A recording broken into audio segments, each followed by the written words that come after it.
Yes, Mr. Shaw. My Lord. My Lord, I have 4 headline points which I'll make now, and I'll seek to make those good in due course. But the first is that the EC regime treats multiple claims differently to single claims. And it does that by providing the exemption, which reduces the burden from EC in relation to multiple claims. And there's good sense in this because it encourages the use of multiple claims, which are easier to administer because it's easier to process one form with 100 claimants than 100 forms each with one claimant, and so reduces the administrative burden on parties and the ET system itself.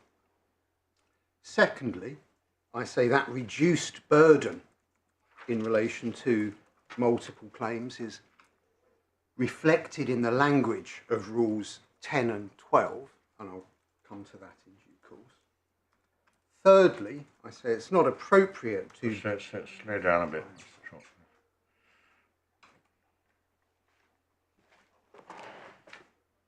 Yes. I will come back to each of these, but yes. Thirdly, it's not appropriate to deviate from the most straightforward meaning of the language by reference to what is said to be the statutory purpose either of the regime as a whole or of Rules 10 and 12 in particular, because those rules are intended to facilitate the operation of the regime as a whole, and the regime as a whole includes the different approach taken to multiple claims. And in my submission, it would be something of a surprise if, notwithstanding the deliberate reduction in the EC burden in relation to multiple claims, it would be something of a surprise if 100 claimants on a single claim form had to give the same information as 100 claimants on individual claim forms. But in addition, my learned friend relied heavily upon the suggestion that the rules were intended to require every claimant to prove at the outset that he or she had complied with EC or the EC requirements. And in my submission, that is wrong and demonstrably wrong by reference to the statute and regulations themselves. And finally, the regime can have a very draconian effect. In most cases, certainly most cases at the time relevant to these cases, there was no meaningful discretion, and claims falling foul of the regime would be struck out, even if the point was raised many years into the proceedings. And of course, if that is the unambiguous meaning of the legislation, so be it. Parliament is entitled to impose a draconian regime. But if that conclusion is not an inevitable consequence of the language, then that conclusion should not be read in by requiring more than is expressly set out. So they are my headline points. I'm going to go first to the primary legislation. That's my lady, my lords have seen this already, but it's at tab 13, page 239, and it's section 18A of the Employment Tribunals Act.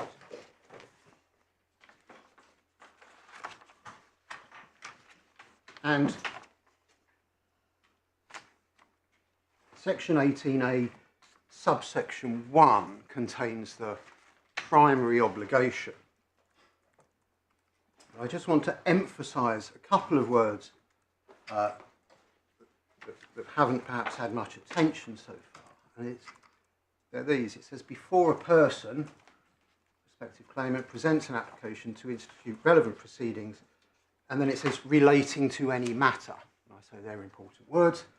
The prospective claimant must provide to ACAS prescribed information in the prescribed manner about that matter. So the obligation isn't just to go to ACAS, the obligation is to go to ACAS about a particular matter. That's subject to the exemptions anticipated by subsection 7. And when one looks at subsection 7, it anticipates that one of the exemptions will be in relation to an individual who is proposing, I dare say, to bring a claim in relation to a case where the requirements complied with by another person instituting relevant proceedings relating to the same matter. So again, those words. And then at subsection 8 is the substantive bar, so that a person who is subject to a requirement in subsection 1 may not present an application to institute relevant proceedings without a certificate under subsection 4. Now, the legislation provides for a very light touch when it comes to what the individual must do. They don't need to give any details about the matter in question. Doesn't need to be raised with the respondent. But that doesn't mean there need not be some link between the matter that's the subject of the proceedings and the approach to ACAS. And if an employer or another respondent considers that part of the EC regime has not been satisfied, they must rely upon section 18A, subsection 8 directly, because that question, the subject matter of the contact with ACAS, isn't dealt with at all under rules 10 and 12.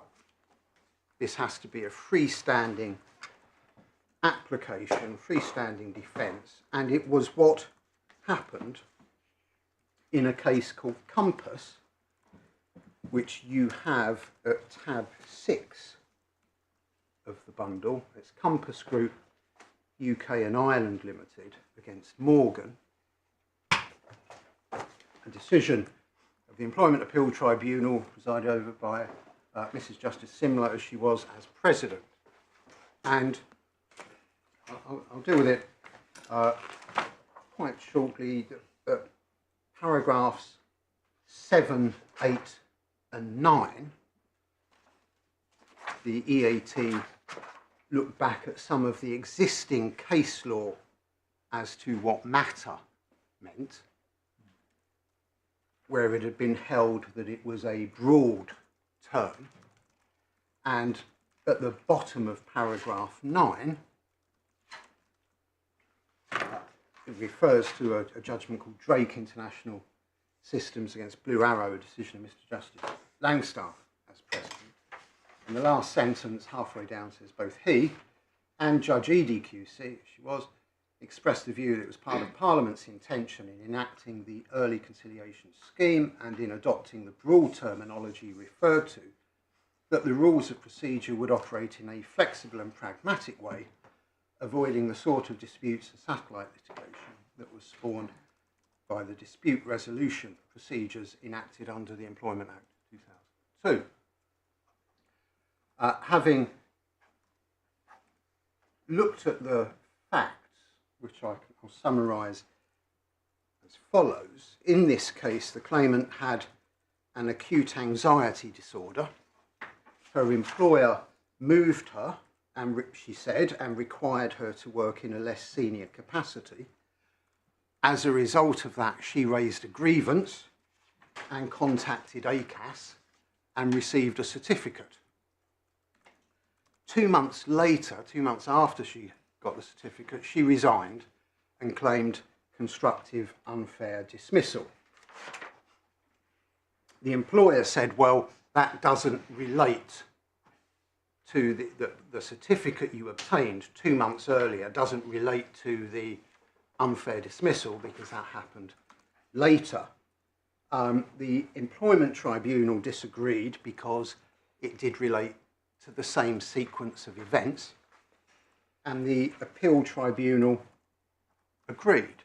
But there's a relevant passages are at paragraph 20 between G and H, where it says the question accordingly is what is meant by relating to any matter. In our judgment, these are ordinary English words, have their ordinary meaning. Parliament has deliberately used flexible language capable of a broad meaning, both by reference to the necessary link between the proceedings and the matter and by reference to the word matter itself. We do not consider it useful to provide synonyms for the words used by Parliament. But it goes on at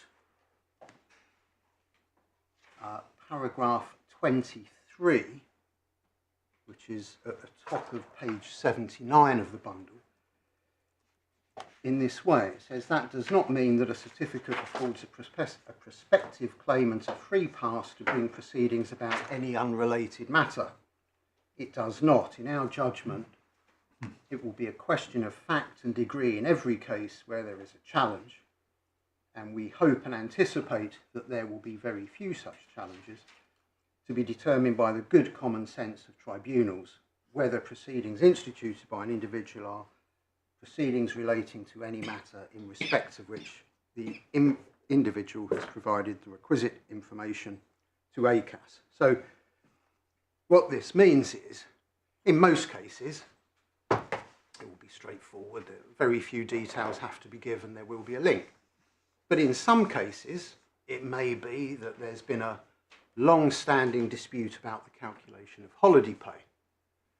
And in January, the prospective claimant approaches ACAS about that long-standing dispute, obtains a certificate, and then nearly 3 months later in March, they're suddenly made redundant without any consultation in a way that had not been foreshadowed at all in January. Now, they would not be covered by the earlier certificate, and if an employer wanted to take the point, they can't do it under Rules 10 or Rule 12 because they're not in. Those rules do not deal with the subject matter of the certificate at all. They would have to make the particular application such as was made in Compass, and either it will be made out or it won't. But it follows that Rules 10 and 12 are not designed to see whether a claimant can prove they've satisfied the EC requirements, because that important element simply isn't dealt with at all. So in the vast majority of cases, one element will be left undetermined in the claim form. Now, I'm going to move on to the EC regulations themselves, and these are behind tab 15. And just before you do that, you accept, do you, that so far as the bar on 18A8 is concerned, that's a jurisdictional bar. If you can, as respondent, make it out, the tribunal has no discretion, it's fatal and can't entertain it, and that objection can be taken at any time. Yes. Even at trial. Yes. Yeah. unless it's been dealt with already and there's some kind of issue estoppel. But yes, Yes. my lord. But does that necessarily apply to a bar arising under secondary legislation? My lord, that is a different question. That's one we sought to appeal to the AT. We didn't get permission, and we have not renewed that part of the appeal. The appeal in relation to discretion and the application of Rule 6 to this court. So that the parties are proceeding on the basis that it is jurisdictional matter raised at any time, even under Rule 12, because of course these points aren't being taken under Section 18A8, because it's common ground that You complied with Section 18. we've complied, yes. So it's a slightly different question in relation to Rule 12. There we are. Now, Regulation 3, which is at page 257, sets out the exemptions very largely as anticipated in the Act, but also, matter of detail, there's also instituting proceedings against the security services, which isn't material here. Our exemption, or the one relevant to these proceedings, I say, is at A, and that's been looked at already. B is where the claimant is issuing some relevant proceedings and some proceedings that aren't relevant proceedings. Relevant proceedings are defined by the list, which was handed up separately, and it does cover most things, but some unusual claims, such as claims against the Secretary of State for payment out of the National Insurance Fund, are not relevant claims. So if that's the only claim on the claim form,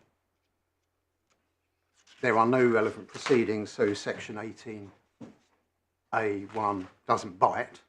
If there are some, then it does bite, but the exemption is available. And that will be material in due course. C, Regulation 3.1c, refers to the position where the respondent has contacted ACAS. And this says A is able to show that the respondent has contacted ACAS in relation to a dispute. ACAS has not received information from A under Section 18.1, and the proceedings on the claim form relate to that dispute. Now, I think that's the only reference to A being required to show anything, and it applies where the respondent's contacted ACAS, but the applicant or the claimant, prospective claimant, hasn't. So if they both contact ACAS, then the exemption doesn't apply. And then D is where there are proceedings that are accompanied by an application for interim relief. That's like an urgent application for someone to be reinstated. Now, they are the exemptions, and just a short point in relation to dispute. In my submission, where a claim was based on the same set of facts, i.e. a claim that was properly joined on a claim form as interpreted in Brearley, in my submission, it's very hard to envisage that not being the same dispute. I think one of the examples given by my learned friend as to where that you would have the same set of facts but it wouldn't be the same dispute was if there was a single policy that someone said was indirectly discriminatory on the ground of sex, someone else said it was indirectly discriminatory on the ground of race. But they wouldn't be based on the same set of facts because a sex claim would require proof of a disparate impact on the grounds of sex, the race claim, a disparate impact on the grounds of race. So these cases, in my submission, had they been properly joined, would necessarily, almost necessarily, have benefited from the exemption. So if all of the claims had been female general assistants on a particular claim form, they would necessarily, or almost necessarily, have benefited from the exemption, provided one person had an EC number. And at that point, the drafter would have known that to be the case. Now that's the EC regulations, the rules of procedure. So, sorry, is your submission that the same set of facts within Regulation 9, Rule 9, and the same dispute within Regulation 3 are coterminous? Not necessarily, but I say that same set of facts will not be wider. So in my submission, dispute could be wider. So that, for example, the piggyback claimant, the man, You say it's all part of the same dispute. would say it's part of the same dispute. It's not the same set of facts, but the essence of his case is that the employer tends to pay cashiers less because less than depot workers, because cashiers tend to be women, depot workers tend to be men. But whether that's right or not as a matter of dispute, the paradigm where you have the same set of facts, it will be the same dispute, other than unusual circumstances that don't necessarily spring to mind.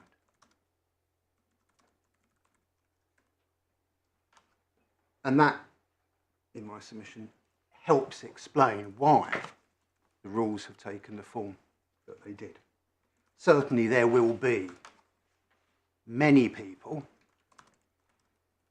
where it is the same dispute, provided it's the same set of facts. Now, the rules of procedure are in tab 14 and begin at page 241. And I'll just point it out, but I'll come back to them. They do contain definitions for claim and complaint. But if I may, I'll go first to Rule 10 and then come back to see how those definitions work. But Rule 10 is at page 248, and this identifies the grounds upon which a claim can be rejected on the basis that it hasn't supplied the minimum information. And it's important in my submission to note that this is to be applied by the members of staff at the tribunal without any judicial assistance. So it ought to be capable of being applied in a straightforward and mechanical way without difficult legal questions being addressed. And my lady, my lords, have my point that although the provision begins, the tribunal shall reject a claim if A, it is not made on a prescribed form.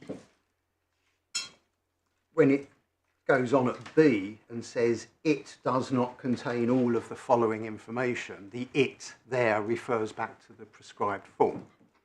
But why is that? If you read sub rule 1, the tribunal shall reject a claim if A, it's not made on a prescribed form. The tribunal shall reject a claim if B, it doesn't contain all the information. The tribunal shall reject a claim if C, it doesn't contain one of the following. Yes. So does that not suggest that it has a consistent meaning and it is the claim? my lady, in my submission it doesn't, because it at B can only refer to the form and it cannot sensibly refer to the claim because it anticipates there are several different claimants and several different respondents, or there may be several different respondents. And it also anticipates that whatever it is going to contain names and addresses. Now, it's easy to see that that is the case if it means form, because the form has to contain the names and addresses.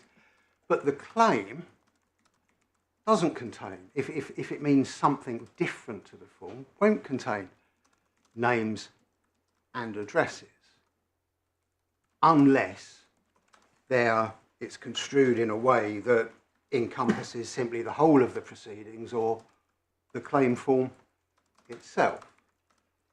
And or you could have rewritten it to say the tribunal shall reject a claim if it's not made on the prescribed form as little 1, little 2, or shall reject a claim if it's not made on the prescribed form, and then B would read if the claim form or the prescribed form does not contain the following.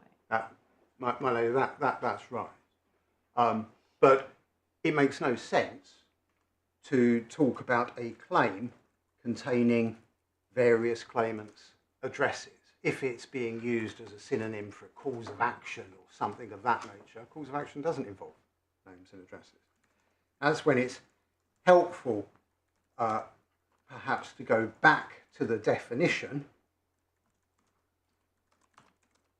Which unfortunately says a claim is a complaint and a complaint is a claim. Yes, I think that's the only appearance I think that complaint makes is in the definition of claim, but it doesn't really take one very much further.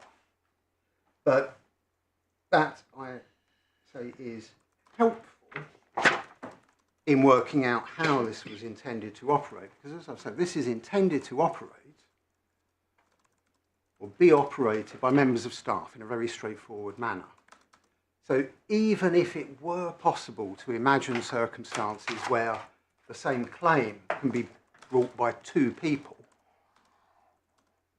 and in my submission, it's difficult to imagine such circumstances, it would require members of staff to engage in that quite difficult legal analysis of when a multiple claim is a series of individual claims or when it's a series of multiple claims where more than one claimant is making the same claim. And that is obviously, in my submission, not what it is intended to do. But if it does mean the claim form, then C is really straightforward, and the claim form will be rejected if it does not contain one of the following, and then there are 3 options: the number, confirmation that the claim doesn't institute relevant proceedings, or confirmation that an exemption applies.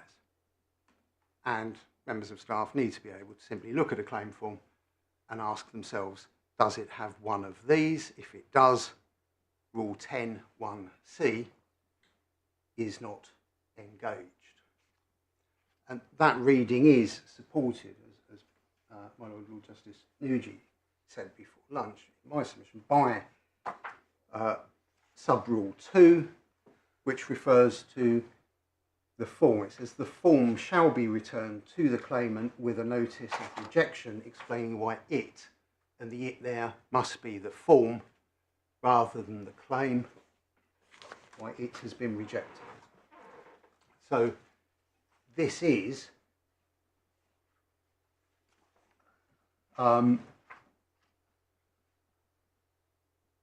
this rule is about the information that's to be put on the prescribed form.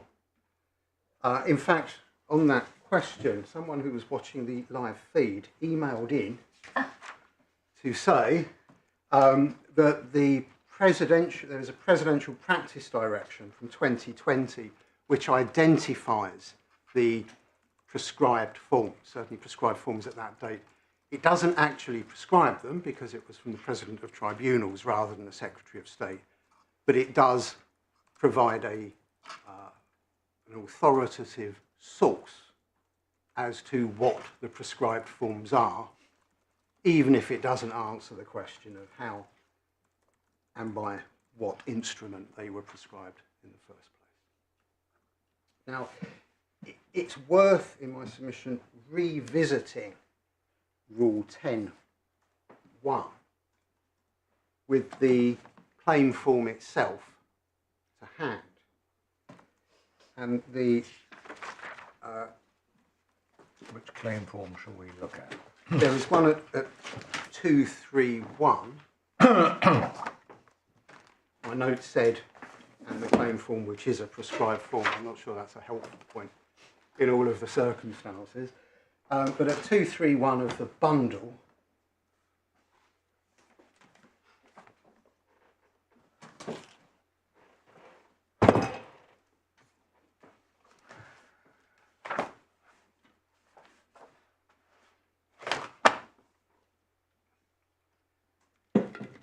this is the claim form that was in use at the material time.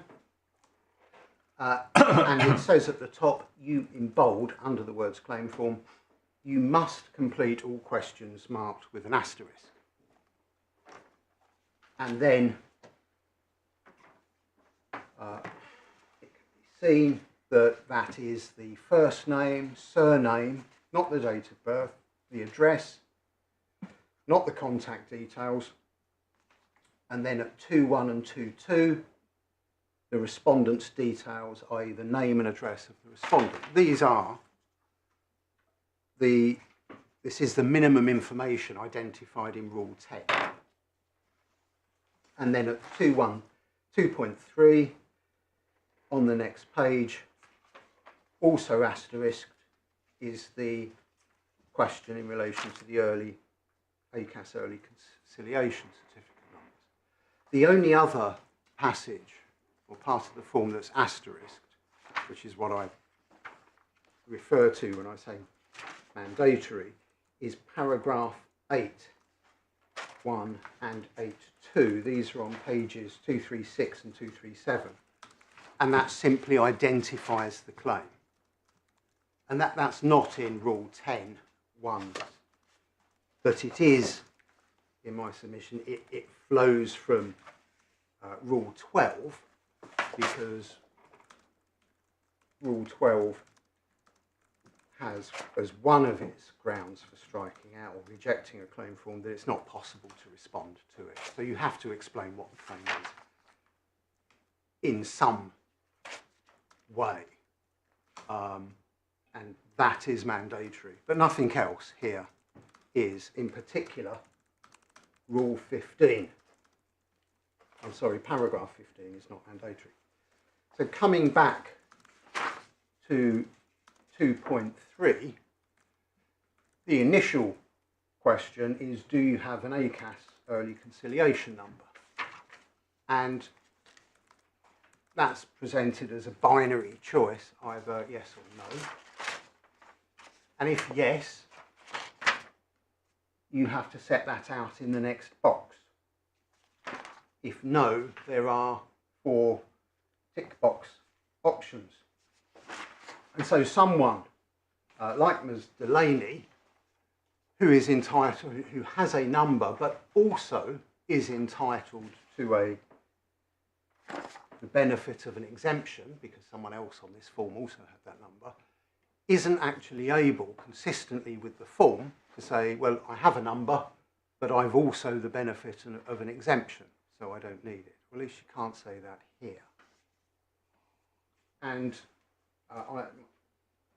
I'm instructed that if this form is filled in online, it appears stage by stage. So initially, you just have the question, do you have the number? If you tick yes, you can fill it in, but the exemptions don't appear. If you tick no, the exemptions appear.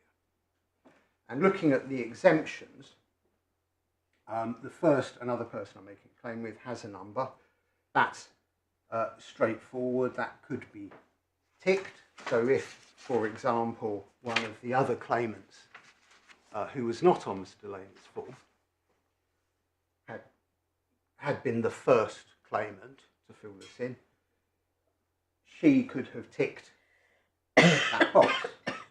The second option is ACAS doesn't have the power to conciliate on some or all of my claims. That's slightly Delphic, but what it means is the list of relevant proceedings is also the list of claims that ACAS can conciliate on. So if none of your claims are relevant proceedings, none are in that list, you can tick that box. If some of them are, and you need to rely on the exemption, you tick the same box. So it covers two different sets of circumstances. Third one is my employer has already been in touch with ACAS, and that's it. You just tick that box. You don't give any detail of that. So this is another example of a situation where if that box is ticked, the tribunal staff under Rule 10 and the Employment Tribunal judge under Rule 12 will have no idea at the initial stage whether that's made out or not. So that's that, and then finally there's an application for interim relief. So I'm being a bit foolish, but I'm not sure whether that's a good or bad point, in the sense that you were saying this is all set up to be terribly simple, yes. so that the staff in the office can deal with it, and they would know, they need to know whether Rule 10 has been complied with or it hasn't, and they need Yes. to know at a glance. Yes. But if one if one is another person and one doesn't therefore put a number in the box, and the remainder of the questions, if no, come up on the screen, and you say, for example, another person I'm making a claim with has a number, is that something that then is very simple for the staff in the office to make sure that's correct? Because if it's not, they need to know whether it is or it isn't for the purposes of Rule 10 immediately, don't they? Well, my lady, no, for the purposes of Rule 10, they need to know, is there a number or has an box exemption been ticked? No. Well, no, they need to know, is there a number, don't they? Yes. Or is there an exemption? My lady, if I could ask I'm being your very ladyship stupid, to I'm look sorry. at... I'm sorry? I'm sorry, I'm being very stupid. No, I'm not explaining it properly. I didn't emphasise the words that I should have done, but at page 248, Yeah. which sets out Rule 10, Yes. all that the staff are interested in Yes.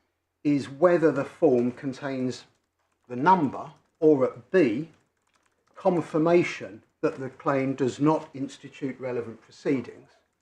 And that's achieved simply by putting a tick in the second box.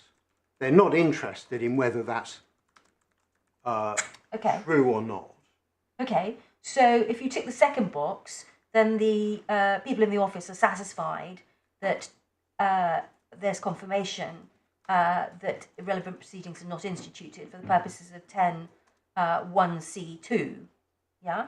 But if you tick the first box, someone else who's got a number is making the claim, Yes. then they're going to have to do some footwork in the office, aren't they? Not to apply Rule 10, because Rule 10 only requires them to ask, has confirmation, or does the form contain confirmation, or I say it says form, confirmation that one of the early conciliation exemptions applies. But the first question doesn't necessarily lead to that answer, does it? The question, do you have an ACAS number, doesn't. No, but there's another person, I'm sorry, I'm labouring this horribly, another person I'm making the claim with has an ACAS number themselves. Yes. That doesn't mean necessarily that you fall into little 3. My lady, it does, because 10(1)(c) little 3 just requires you to confirm that. Now, it doesn't require you, for the purposes of Rule 10, for you to establish that, because that could involve all sorts of things. Yes. But that's not what the staff are doing. They're just looking at it and saying, is the box ticked? The box is ticked, that's enough. They don't do anything beyond that. And so they don't satisfy themselves that Rule 10 is satisfied, because they don't look into whether there's actually an exemption in relation to this person. My lady, Rule 10 doesn't require there to be an exemption. Rule 10 requires the form to state there is an exemption. That's why it simply says that's the importance of the word confirmation. I still think it doesn't do it, but do carry on. Oh, well, and it's Rule 12 that then requires the employment judge, if the tribunal staff think there may be an issue, the tribunal judge has to decide if the exemption applies or if it doesn't apply. And just by way of an example, one reason why that's a sensible allocation of responsibility is the issue we've touched on about the meaning of dispute. And it would not be appropriate for a member of staff to decide the scope of the word dispute. So that, I say, is what's done at Rule 12, and I'll go to Rule 12 in a moment, but before I leave the claim form, I ought to deal with paragraph 15, which is at page 242. Just before we leave Rule 10, we were given some evidence, if you call it that, from Mr. Milford's instructing solicitor, who has some inside knowledge, that tribunal staff do in fact carry out checks on each form by contacting ACAS somehow. I don't know. Is this common ground? My lord, it is. We know that on occasion a tribunal has spoken to my solicitor and said, can we have a copy of the form? So how they do it... Of the certificate? Of the certificate, yes. So how they do it, I don't know. But it's also tolerably clear that with a multiple claim form, at the time in Birmingham, the staff weren't checking to see if there were 100 numbers for 100 claimants. They weren't? No, because if they had, the forms would have been referred to the judge. Yes. I don't particularly rely on how the administrative officers at Birmingham were doing it, but they plainly thought it was enough to have one number. Yes. It's not, there's no, nothing in the rules which say the tribunal staff must carry out the following checks, must contact the claimant, must contact the respondent, whatever. That says shall reject. But you accept that at any rate it's common office practice in a tribunal office to attempt to verify this information. Some information. I don't accept it's common ground to verify if there are 200 claimants, whether all 200 have put on an accurate EC number. So that is a huge task, and it's worth bearing in mind just how difficult a task that would be, because if one looks at the certificates themselves, and we have various examples of these in the bundle, but taking the one at 296, by way of an example, even if the staff had been provided with all of the certificates, the annex that sets out the names and addresses, for some reason it's not in alphabetical order, so we have Ennis, Gornall, Warren, Ainsworth. but it's not in numerical order either. So we start off with number 309 and 310, all well and good, then 321, then 303. So the task of checking hundreds of numbers in a multiple claim form is really very onerous indeed. And there's a very good reason why that shouldn't be done at that stage, bearing in mind the likelihood is many of these people, if not all of these people, if the same set of facts, will benefit from the exemption. So it makes perfect sense for the rules regime not to require the tribunal staff to carry out that exercise when probably not going to be relevant in many cases. And if it is, the respondent can take the point anyway. And in all of the cases here, on this point, Haspel and the like, these points have always been raised by the respondent, or in one case by the judge, after the respondent was involved in proceedings.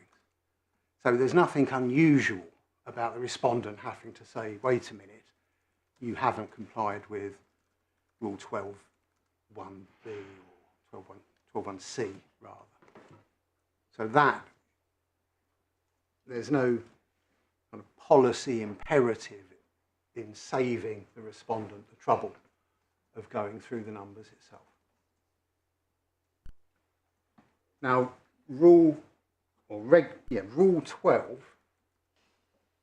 of the Rules of Procedure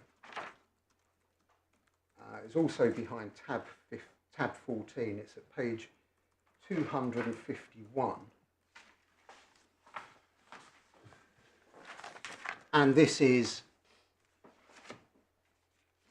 involves rejection of where there are substantive defects.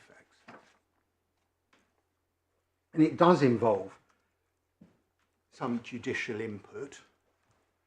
But again, in my submission, it's directed to the more straightforward case. And it is not directed to cases where there's likely to be a lot of argument. And 12.1a deals with cases where the tribunal has no jurisdiction to consider. Now that would include time limit cases, because time limits tend to be jurisdictional in the Employment Tribunal, but usually it will be things like if a claim's been made for defamation or assault or something of that nature. B is a claim in a form which cannot sensibly be responded to or is otherwise an abuse of process. That will include where box 8.1 or 8.2 hasn't been complied with, so no one has any idea what the claim is about. Then C is one which institutes relevant proceedings and is made on a claim form that does not contain an early conciliation number or confirmation that one of the early conciliation exemptions applies. Now, in my submission, that works in tandem with Rule 10. And what the real judicial input here is to decide if the proceedings include relevant proceedings. So going back to Rule 10, there are three options: a number,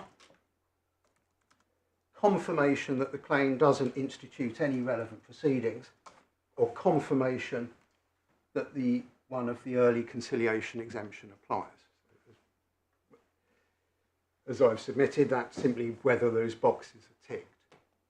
If the second box is ticked, the one that says ACAS doesn't have power to conciliate all or some, then either that means, if it's all, then it means that there are no relevant proceedings, and if it's some, then the exemption will apply. So when one comes to Rule 12, the judge is deciding that C, first of all, are there relevant proceedings? If there are, then the second or the first of the confirmations can't be relevant.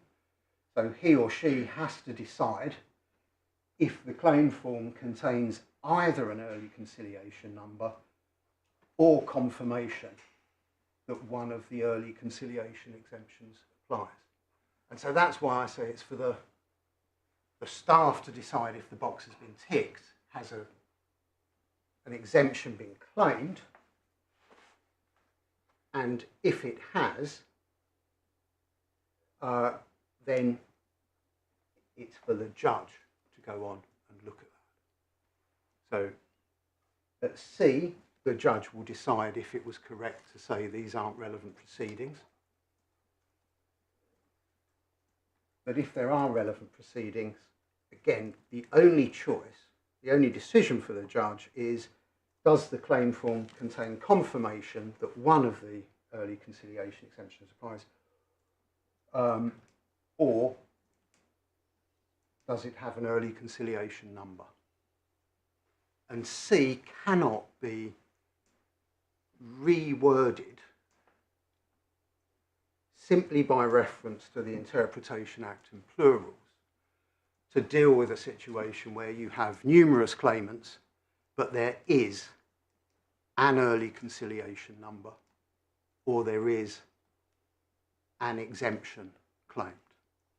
Just stick to the single claimant case.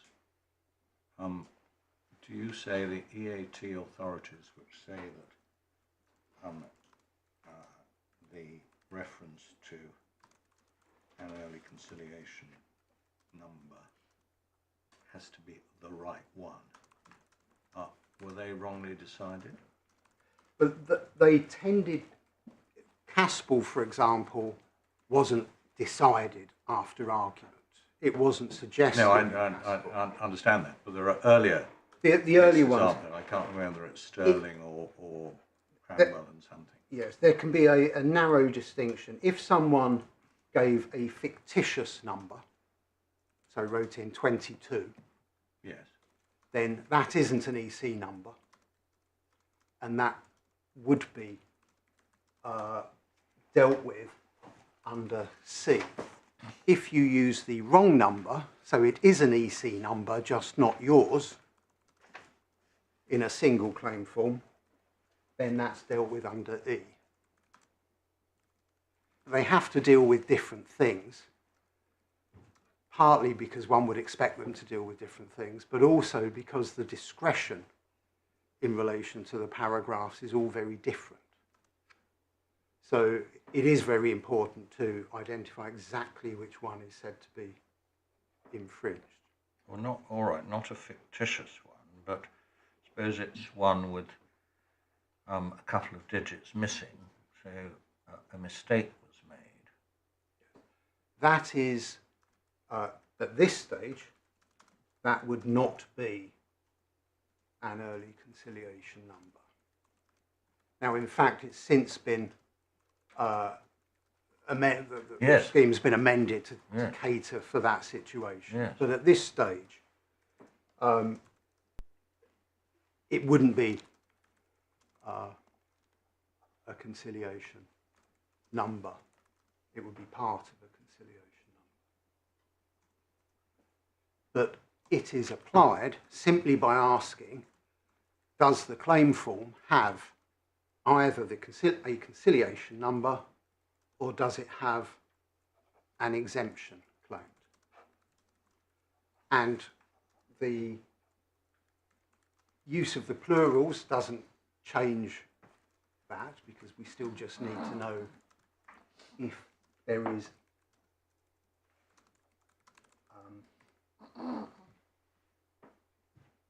an early conciliation number or confirmation that one of the early conciliation exemptions applies. And the introductory words about the claim or part of a claim don't assist either, because they're all made on the same claim form, which here does have a number and does have, or in another case, would have an exemption. But so long as you have one or the other, you satisfy paragraph C. And that's a point I want to develop in relation to paragraph D in this way. And this is, I can ask my lords, my lady, to go back to the claim form at page 247.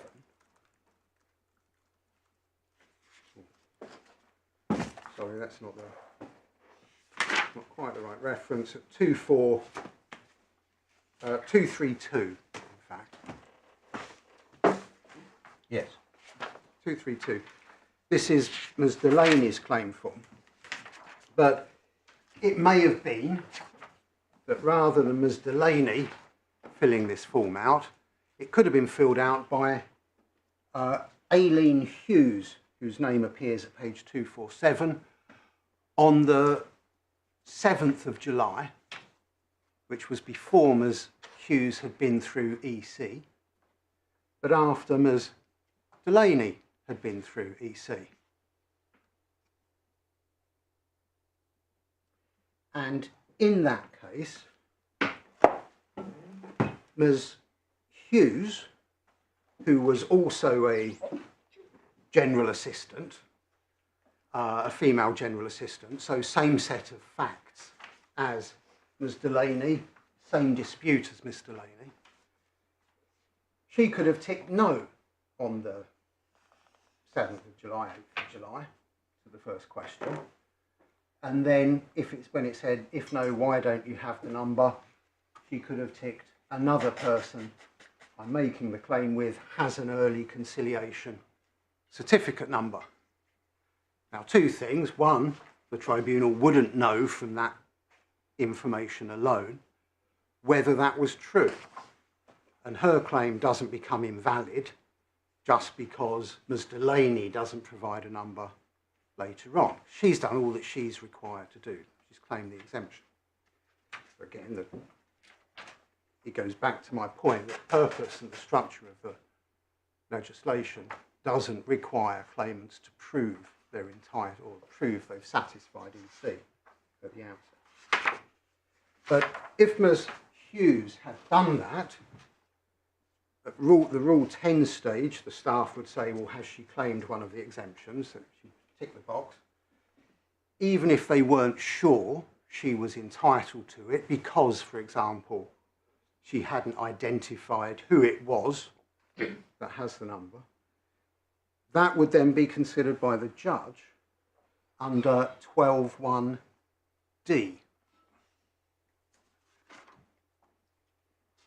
This is back on page 251 of the authorities bundle.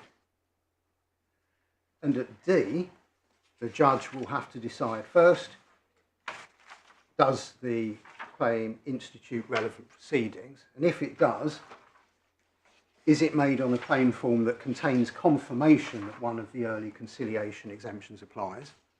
And if it does, because it's been ticked, the judge has to decide if an early conciliation exemption does not apply.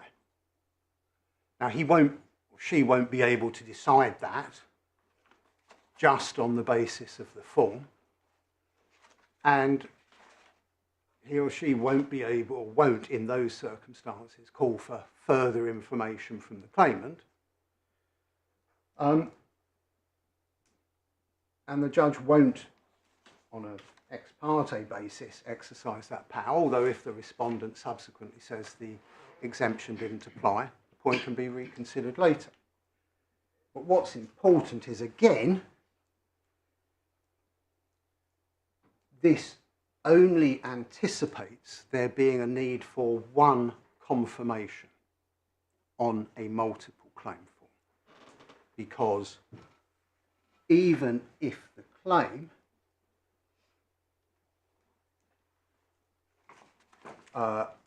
even if there are various claims, the only question for the judge is it made on a claim form that contains a confirmation of the early conciliation exemption?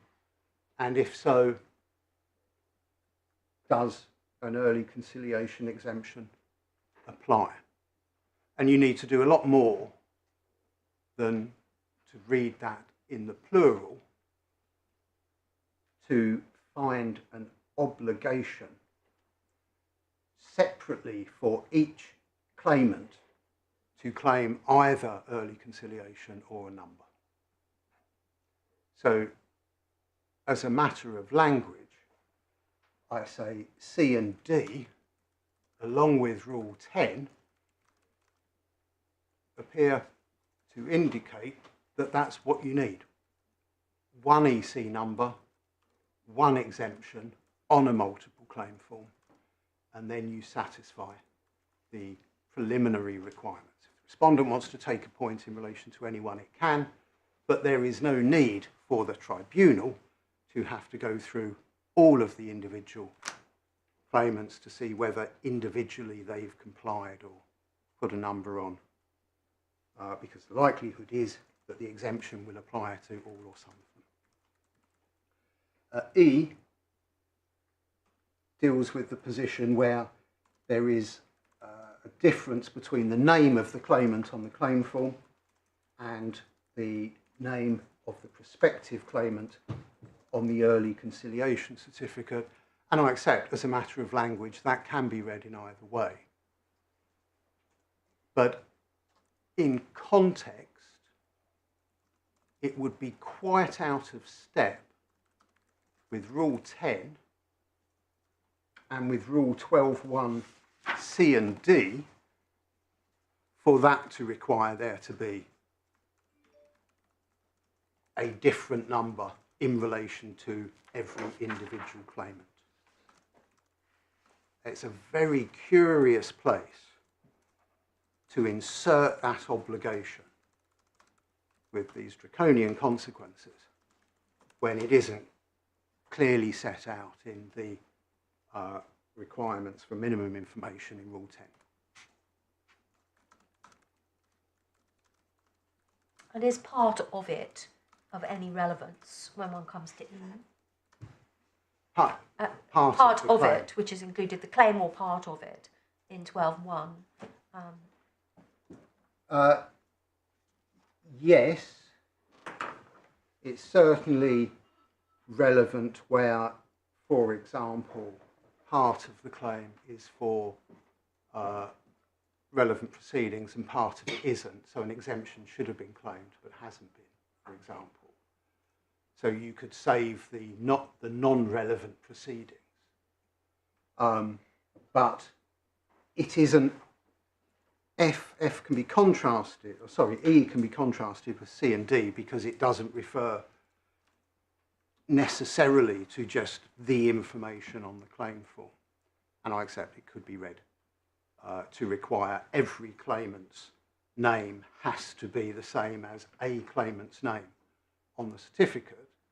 But I also suggest that it would be consistent with the other provisions, 12C and D, and consistent with Rule 10, and consistent with the approach to multiple claim forms, for it to be read in what I say is the more natural reading, which is in the singular. So if there is a claimant whose name is on the certificate, then that satisfies the requirements. And that makes good sense because the others are likely to benefit from an exemption anyway. And if they don't, and they haven't been through EC, the respondent can take a point. But these early considerations are intended to be quick and simple and are not intended to require the sorts of investigations that this application has required. It's a much more straightforward regime that we suggest is to be followed, rather than one that does require 200 numbers to be checked.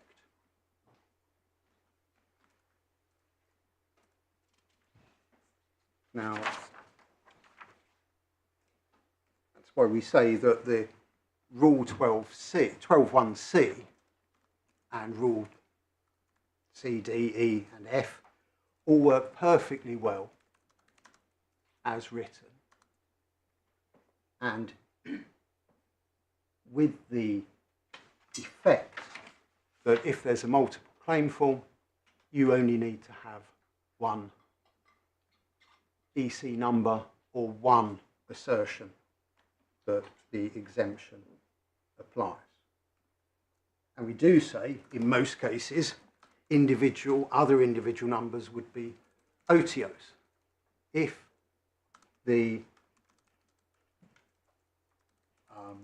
in the most obvious case, such as this one's, the same set of fact cases, all benefit from the exemption, so individual numbers would be OTOs. If one person had claimed an exemption, it would follow, if that's been properly claimed, it would follow that someone else has a number, and everyone else who's brought claims on the same set of facts would also benefit from the exemption. If no one else has the number and the point's taken, the claim form goes as a whole under 12.1d. And so if the argument is going to be one of what's the scope of the exemption, how far does dispute go, that's much more appropriate to be decided on an inter partes basis later on, rather than in these early steps that are intended to be taken before the respondent has even become involved. And bearing in mind, we go all the way back to section 18A, and the obvious intention to lighten the load in multiple claims, it is simply inconsistent to approach these rules in a way that requires them all to be every individual to give the same information as they would have done had it been an individual certificate. It's not necessary to further the regime as a whole. And in fact, in some ways, it's contrary to that, because it will involve striking out some cases where people have been through the regime. But it doesn't allow any gaps, because, as I've said, respondents always have the ability to take the point themselves anyway. I think there was a question before lunch as to what's the purpose of the regime, bearing in mind that a claimant can say, I don't want to conciliate, don't contact them. And I think the way it was put in the AT was that it takes the individual to water, but doesn't require them to drink, because it gives them a structured opportunity where they have to expressly consider whether to conciliate or not. So it serves that purpose. It's a mandatory process, but not mandatory conciliation. Yes, that's right. Well, I'm not asking you to give evidence, but I imagine in these cases, both sides didn't require the assistance of ACAS conciliation officers. This is huge litigation involving huge sums with experienced teams on both sides, and they can make their own decisions. Yes, and any involvement of ACAS would not need to be linked to an individual claimant. It may be thought that if there are, 10,000 claims afoot, the 10,001st, if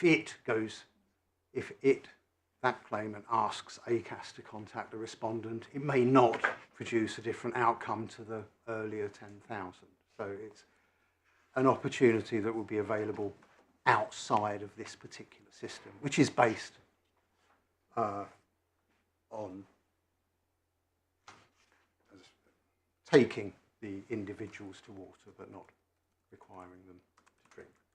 And the ACAS official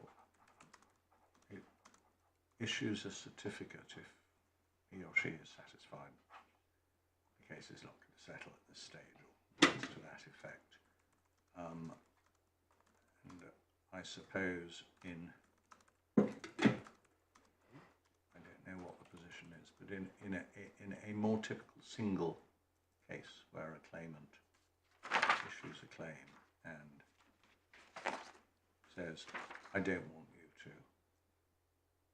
try to conciliate, maybe ACAS are reluctant to say, okay, that's fine, and sort of halt the process in the first 10 minutes. My lord, I don't know. There are all sorts of reasons that it may be appropriate for them to simply do what they're asked to do by the claimant. In cases where the parties are represented, the application to ACAS will probably be accompanied by either a request for contact or a statement that contact's not desired, because the certificates also have a knock-on impact in relation to time limits. Maybe people just want to get on with the case. As my lord says, ACAS can be involved anyway. There can be other attempts to settle. So this is simply one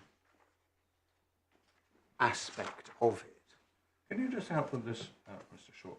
Looking at Schedule 1 at page 247, it's got a total, I think, of 40 claimants or thereabouts. Not all working for the same store, and they get their ACAS certificates in small batches. Why is that? That will just be a question of logistics. It will depend when they have contacted the solicitors. It will depend upon when they've said, I want you to make that application. Some people have time limit issues, so need to be dealt with more urgently. And that's also why the claims were issued in batches. For someone who hasn't been employed for 6 years and who's still in employment, there's no urgency with their claim. But at the same time, it may make sense that if 10 other applications for EC are being made, then they'll be added on to that one until the next round of claim forms need to be issued. This is before the decision of this court, I think before the decision of the EAT on the Brearley point.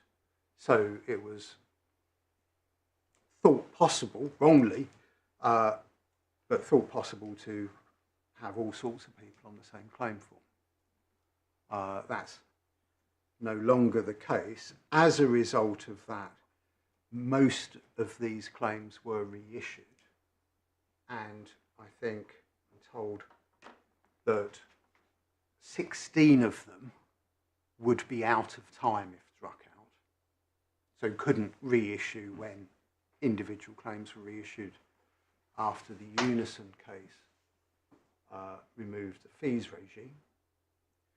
And for the other 87, it would be about 18 months of the arrears period that they would lose. But 15 people, they'd lose their claims entirely. And that is the draconian outcome. As I've said, if that was clearly the intention of the regime and that was clearly set out, one can have no complaint. But in my submission, it is not clearly set out. Rule 10, Rule 12, 1, C and D are very clear and point the other way. If there's some ambiguity in 12.1e, it is a very Delphic way to introduce a requirement that has such dramatic consequences. And bearing in mind that it was intended not to encourage satellite litigation, in my submission, it's unlikely to have been intended to have that effect. It requires a very light touch, a particularly light touch for multiple claims. And the claimants did what it appeared they were required to do under the rules read at face value, but also under the claim forms themselves, and so they're intended to be prescribed forms at least, because it's only the first claimant who is required to give that number. Paragraph 15 isn't mandatory, as I've explained, but finally, in the supplementary bundle, page 303, my Lord Justice Nugee asked some questions about putting multiple claimants on a single claim form. In fact, I think there was a later iteration of the claim form that allowed that to be done easily with up to 5 additional claimants. But if more than 5 were to be put on a single claim, the Employment Tribunal service provided a spreadsheet, and that spreadsheet is at 304, and it requires certain information, but it didn't require the EC number or confirmation. So it's of limited value, but it is what the department thought was appropriate, and had they thought it was appropriate, let alone necessary, for individual EC numbers to be given in every case, I suggest probably would have been on this spreadsheet. The sheets you saw earlier, which had the EC date provided, were bespoke lead A forms, and the EC date was given because that was important for reasons of limitation. It was thought that was helpful so that the respondent was able to take the point. And it is the case that the register process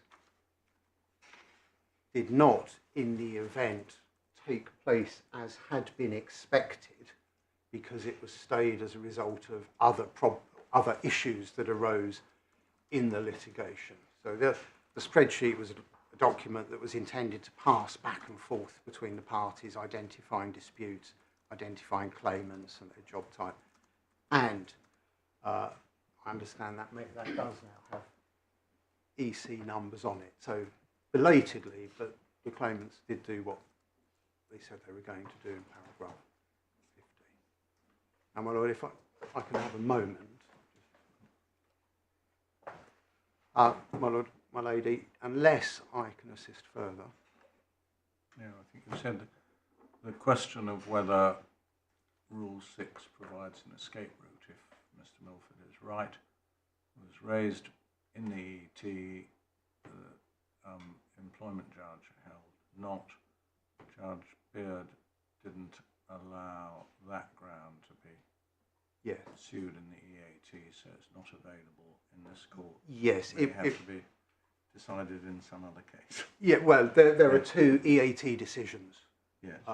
Caspel was on that point, and one of the early ones, the name of which escapes me, which held that there wasn't a discretion because the claim should have been rejected at the outset, so there were no extant proceedings within which the discretion could be exercised. So that was the position that was taken. It's also the position binding as between these parties. So in my submission, that's the basis upon which this court should decide the question.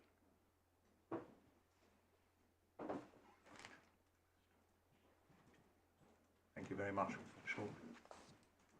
Mr. Margot? No, thank you. Mr. Milford?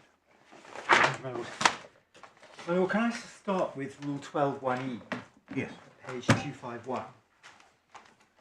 my learned friend said that it would be out of step with Rule 10 and Rule 12.1c and D for if that particular sub-rule were read in a way which required a different number in relation to every individual claimant.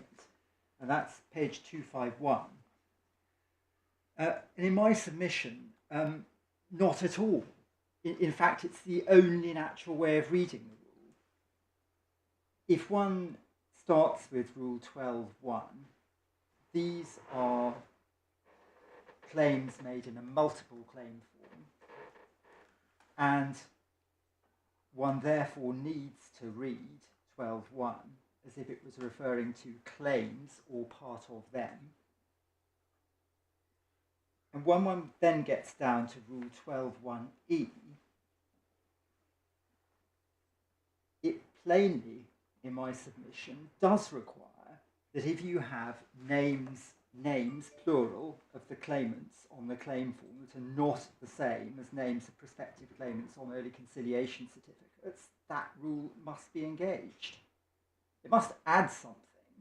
And my learned friend says, well, it needs to be read consistently with C and D. But as my Lord Justice Nugee pointed out earlier, I mean, they cover different things. And my learned friend's point on the language of 12.1e only works if you read 12.1e as referring to the name of the lead claimant on the claim form. But that is not what it says. These are claim forms that contain claims by multiple claimants and multiple names.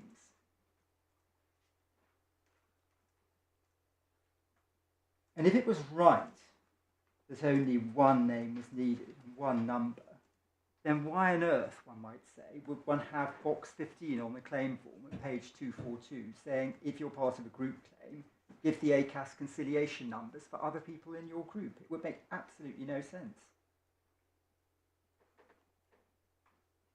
So I do say that there is really no way of reading 12.1e in a way which permits it to be satisfied in relation to a lead claimant, but not to any other claimant who might be making the claim in that claim form.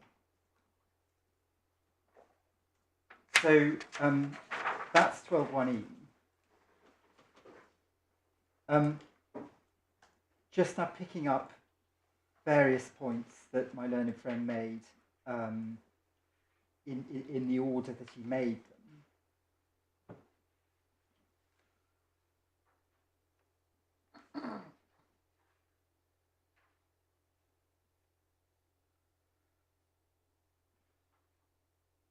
First, it was said, and it was said by reference to Compass Group, that rules 10 and 12 are not designed for a claimant to prove whether they've satisfied early conciliation requirements, because in the vast majority of cases, one element will be left undetermined, is the way it was put.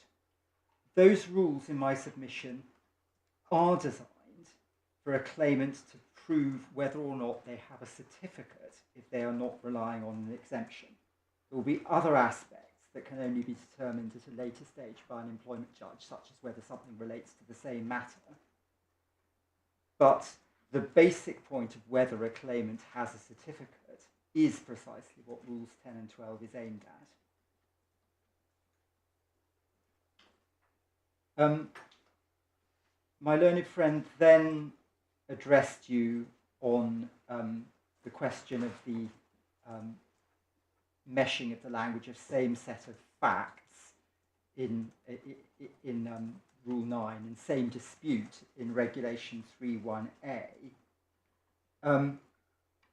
And his case was that same dispute was wider, but that where you have the same set of facts, it will always be the same dispute. And my learned friend had no answer in my submission to what are the not unusual circumstances where you've got two claims against different respondents, where one claimant is claiming against employer, another against employer and an individual. That would be precisely circumstances where you could say you have the same set of facts but not the same dispute.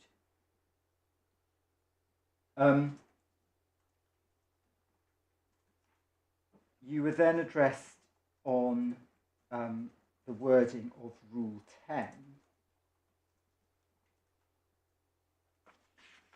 And what was said is that it wouldn't make any sense to read the rule as referring to a claim rather than the claim form if it was thought that a claim contained names and addresses. It's helpful to go back to the definition at page 248, because the meaning of claim takes its colour from its context. And here, 10.1a says the tribunal shall reject a claim if it's not made on a prescribed form. And that does, in my submission, suggest that what's being looked at in terms of the information in a claim is simply the information in relation to a particular claim that is contained on the claim form. I mean, if what it meant was, for example, particulars of claim, well, that would never be made on a prescribed form anyway. It would be contained I thought that was the point you said you weren't taking, that it's been held for as long as I can remember that if in section 15 of the prescribed form you say please see attached, then the form is deemed to include what is attached. There are difficult cases about what happens if the wrong form is attached, but assuming it's the right form, it includes what's appended, doesn't it? By all means, Michael, but if one is looking at the wording of the rule, it refers to a claim that is made on a prescribed form. In my submission, it's naturally read as simply the information relating to that individual claimant's claim on the form. And the whole of the rest of the rule makes sense once one recognises that it is drafted in that way.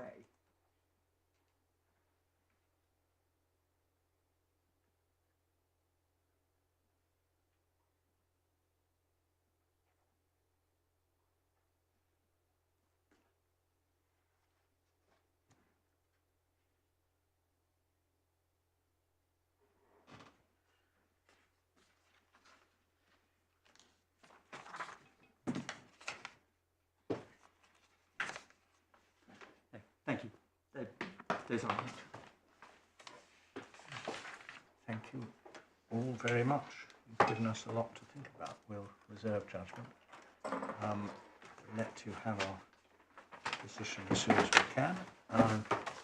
Required to say in each case, though the two legal teams will be well aware of it, that when judgment is drafted, it will be sent out in draft. 2 points about that. First of all, there are restrictions on dissemination of the contents until the formal hand down, see the judgment of the Master of the Rolls and the Counsel General for Wales case. And secondly, the draft is sent out for correction of typos and obvious factual errors, not for re-argument of the case. You know all that. But on that note, thank you all very much for your assistance.